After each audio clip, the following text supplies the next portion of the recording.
Em nome do Pai, e do Filho, e do Espírito Santo. Amém. Catequese sobre os 10 mandamentos da lei de Deus. 7º mandamento da lei de Deus: não furtar. O que nos ordena o 7º mandamento da lei de Deus? O 7º mandamento nos ordena respeitar os bens alheios, a propriedade do nosso próximo.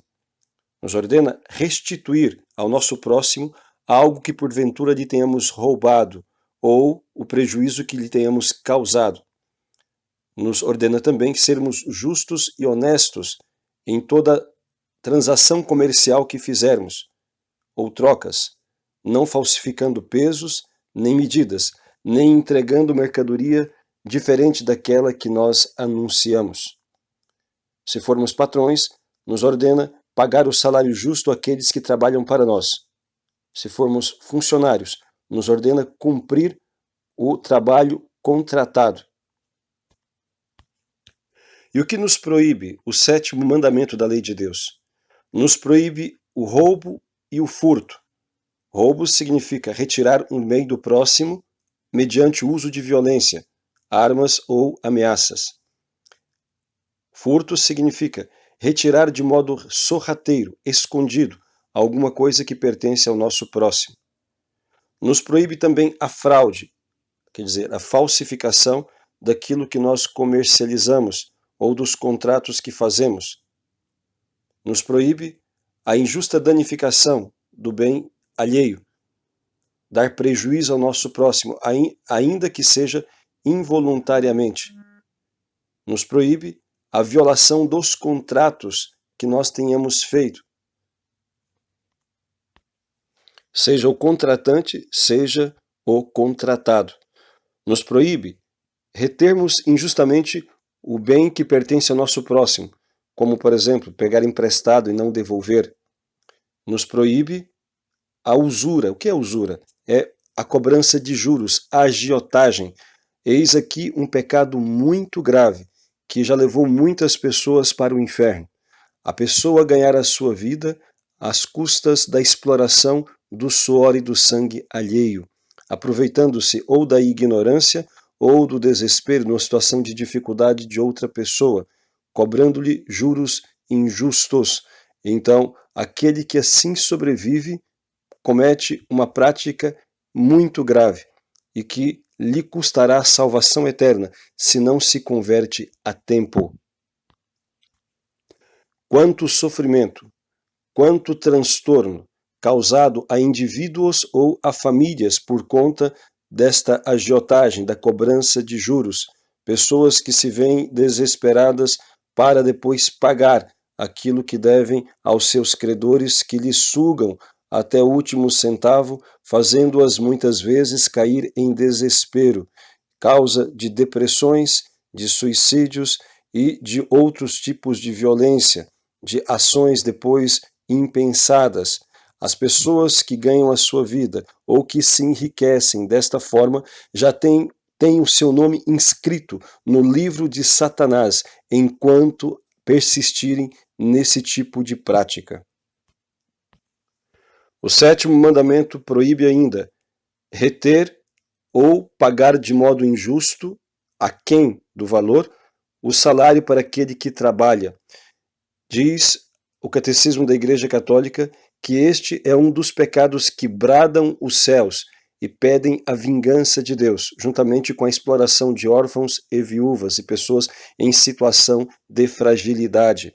Se a pessoa foi contratada, deve receber o salário justo combinado, e não apenas uma parte, e muito menos ser-lhe negado o direito de receber pelo serviço prestado. As pessoas que incorrem neste pecado, negando o salário àqueles que trabalham ou explorando órfãos e viúvas, incorrem na ira de Deus, atraem sobre si e sobre os seus a ira de Deus. Muito grave pecado aos olhos de nosso Senhor. Mas é importante também dizer às pessoas que são contratadas e que recebem o salário por conta do trabalho que realizam, que é pecado contra o 7º mandamento, não cumprir ou não entregar o trabalho contratado. Pessoas que chegam atrasadas no trabalho, pessoas que faltam ao trabalho, sejam funcionários públicos, sejam funcionários de empresas privadas ou mesmo prestadores de serviço. Se não cumprem aquilo que é contratado, também estão roubando. É uma forma de pecar contra o sétimo mandamento. O sétimo mandamento nos proíbe também reter, ficar com coisas achadas, caso nós tenhamos condições de saber quem é o dono. Os pecados contra o sétimo mandamento, não furtar, são pecados graves? Depende da importância do objeto. Por exemplo, se uma pessoa rouba um chocolate no mercado, comete pecado, mas certamente não é um pecado mortal que lhe faz perder a amizade com Deus. Mas se ela rouba a aposentadoria de um idoso, que depende disso para a sua sobrevivência, aí sim comete um pecado mortal. Roubar é sempre um pecado, mas a gravidade dependerá da matéria, do objeto que é roubado e da importância que tem para os seus donos. A confissão e a reparação dos pecados contra o sétimo mandamento tem uma particularidade que os demais não têm. E é muito importante estarem atentos a isto para que possam fazer boa confissão e justa reparação. Os demais mandamentos, quando se peca contra eles, o sacerdote que absolve os pecados irá dar uma penitência em forma de oração, em forma de algum tipo de mortificação ou caridade para que sejam feitos. Os pecados contra o sétimo mandamento, além desta reparação espiritual em forma de orações, penitências ou caridade, também exige a reparação material, ou seja, a reposição do bem que foi roubado ou do prejuízo que nós causamos ao nosso próximo. Por exemplo, se alguém roubou uma bicicleta, não basta confessar que roubou a bicicleta, deve devolver a bicicleta ou o valor que lhe corresponde.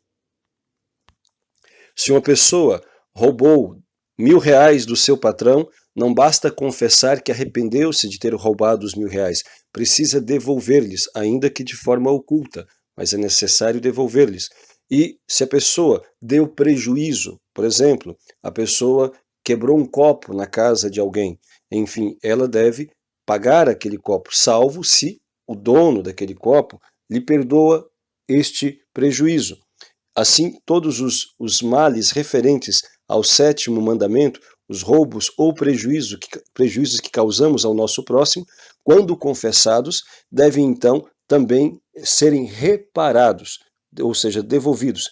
E se não é possível devolver o dinheiro ou o valor àquela pessoa que eu roubei porque já fazem muitos anos, já não o vejo, não conheço ou já morreu, pode ser devolvido aos seus herdeiros, filhos, etc. Ou então, no caso de impedimento físico ou mesmo moral, porque seria muito vexatório, poderia ser algo que, enfim, causasse grandes problemas, de acordo com a orientação do confessor, pode-se devolver a uma instituição de caridade, à igreja mesmo, ou a alguma pessoa pobre, conforme a orientação do confessor.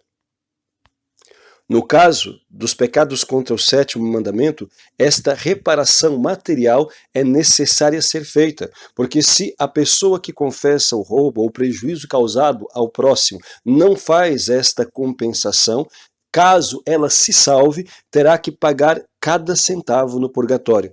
E definitivamente este não é um bom negócio. Nos pecados que se referem ao sétimo mandamento, devemos nos lembrar também do pagamento do dízimo. Não pagar o dízimo, as pessoas que têm renda, não pagar o dízimo, também é uma forma de roubar aquilo que pertence a Deus e à obra de sua igreja. Tem o dever de pagar o dízimo as pessoas que têm renda. Evidentemente que quem não tem renda não tem obrigação de pagar o dízimo. E qual é o valor do dízimo? Qual é a porcentagem do dízimo? A igreja não estabelece uma porcentagem, porém a palavra de Deus nos diz, dízimo significa 10%, é a medida mais ou menos justa, portanto, para ser devolvida na igreja ou em alguma obra de evangelização, 10% daquilo que se ganha, mas não há uma regra estabelecida. Diz o quinto mandamento da igreja que deve-se pagar o dízimo conforme o costume, mas se toma o 10% como base, porque é bíblico e é a referência que o próprio Deus nos dá. E quem dá calote em Deus também vai ter que pagar no purgatório, caso não faça a reposição. Claro que o confessor, o sacerdote, pode perdoar esta dívida e fazer uma forma adequada de reposição, de forma que o penitente consiga fazer. Ninguém está obrigado a fazer aquilo que não lhe é possível, mas deve fazer a justa reparação. Como se vê, os pecados contra o sétimo mandamento não são apenas roubos e assaltos, mas o prejuízo que se dá ao nosso próximo por se lhe estragar algo, por se reter aquilo que lhe pertence, ou por não se cumprir o contrato que com ele nós realizamos. Muitas pessoas cometem pecados ou leves ou graves contra este mandamento. Funcionários públicos, funcionários de empresa privada, pessoas que enganam nos seus negócios, pessoas que vendem gato por lebre, pessoas que falsificam pesos e medidas, e assim por diante. É necessário confessá-los todos com justez e pedir ao sacerdote que absolve a justa reparação, pedir a ele. Caso o sacerdote não dê, você deve fazer a caridade, deve mais ou menos calcular e, de acordo com a sua possibilidade, repor em forma de obras de caridade ou a alguma instituição que cuide de pobres. E no caso do dízimo, ou a própria igreja, ou alguma instituição que evangelize, alguma comunidade ou missionários que estão na missão. A cobiça do dinheiro e esse apego às coisas materiais está na raiz de muitos outros pecados. É uma forma de idolatria, como vai dizer São Paulo em suas cartas. Também vai dizer São Paulo, a cobiça do dinheiro é a raiz de todos os males. Quando se vê todos esses espetáculos de corrupção, de mentira, de roubalheira, tudo se deve a esta ganância, pecados contra o sétimo mandamento. Peçamos à Santíssima Virgem, nossa Mãe do Céu, que nos dê a consciência da eternidade e de que tudo neste mundo passa muito depressa.